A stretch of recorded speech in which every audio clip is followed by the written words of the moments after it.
ඔයගොල්ලෝ දාදාරි බිය බැට කරපු කඩොදි කාලා කියනවද?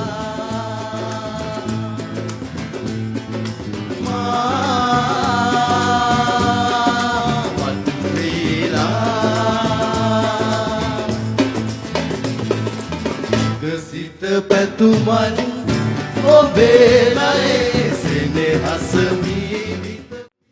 ඉතින් බියර් බැටර් කරගන්න කටල් ඩිෂ් එකට අපිට බියර් දාගන්න වෙනවා බැටර් එකට. ඉතින් අපි දැන් බියර් එක තමයි දාගන්න යන්නේ. මේකට ඔයගොල්ලෝ ලාග බියර් එකක් වුණා ගන්න පුළුවන්. මම ගත්තේ ස්ට්‍රෝං බියර් එකක්.